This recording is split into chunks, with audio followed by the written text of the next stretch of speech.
آپ کا تصوف کے اوپر بلیف نہیں ہے یا تصوف سے اختلاف ہے؟ ہم صوفیزم کہہ لیں اس کو. دیکھیں تصوف سے میرا بنیادی اختلاف یہ ہے کہ صوفیزم میں جو زہد والے معاملات ہیں وہ تو بالکل درست ہے کسی حد تک، کہ آپ نے دنیا کی زندگی میں اللہ تعالیٰ کو رسپانس کرنا ہے اور شیطان کے راستے سے بچ کر پیغمبر کے راستے کو اختیار کرنا ہے، یعنی ڈاکٹرن کی حد تک تو بات درست ہے.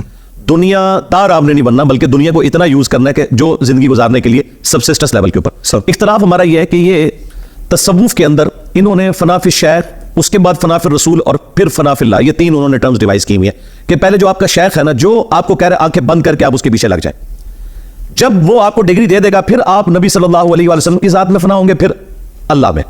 لیکن پریکٹیکلی پوری زندگی یہ شیخ میں ہی فنا رہتے ہیں. شیخ کہتا ہے تو یہ اپنے بچے بھی قتل کر دیتے ہیں، شیخ کہتا ہے تو یہ نمازیں بھی چھوڑ کے صرف تسبیح ہاتھ میں پکڑ لیتے ہیں، شیخ ان کو قرآن و سنت کے خلاف چلاتا ہے، یہ آنکھیں بند کر کے چلاتے ہیں. جس کا سب سے بڑا ثبوت یہ ہے کہ اس وقت دنیا میں سب سے بڑا جو تصوف کا سلسلہ ہے وہ سلسلہ جنیدیہ، جو بعد میں کنورٹ ہو گیا تھا سلسلہ قادریہ میں، چونکہ شیخ عبد القادر جیلانی المتوفی 561 ہجری، وہ سلسلہ جنیدیہ میں ایک ڈومیننٹ بزرگ کی حیثیت سے بعد میں آئے، تو انہوں نے اپنے نام کے ساتھ، ان کا نام عبد القادر تھا، تو ایک قادری سلسلہ.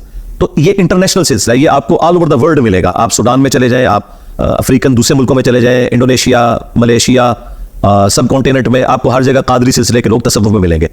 اب سلسلہ ان کا قادری ہے.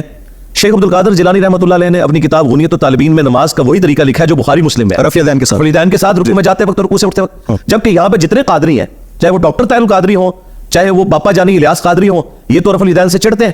طاہر القادری صاحب تو پھر بھی تھوڑے ماڈریٹ ہیں. باقی جو ان کے اسٹانچ قسم کے جتنے قادری ہیں وہ سارے کے سارے کہتے ہیں یہ تو مکھیاں مارنا ہے، یہ تو بغلوں میں بت رکھ کے آتے تھے تو رفع الیدین ہوتا تھا. تو ہم ان سے صرف یہ پوچھتے ہیں کہ آپ فنا فی شیخ کیوں نہیں ابھی تک ہوئے؟ آپ عبد القادر جیلانی میں فنا نہیں ہوئے ابھی تک کہ ان کی نماز کا طریقہ ہی آپ اڈاپٹ نہیں کر سکے، اور الٹا آپ اس نماز کے طریقے کو غلط سمجھتے ہیں. تو جس شیخ کی نماز ہی غلط ہے اس شیخ سے آپ نے اور کیا لینا؟ لیکن حقیقتاً یہ ہے کہ ان کے شیخ کی نماز درست ہے، ان کی نماز جو ہے سنت سے ثابت نہیں ہے.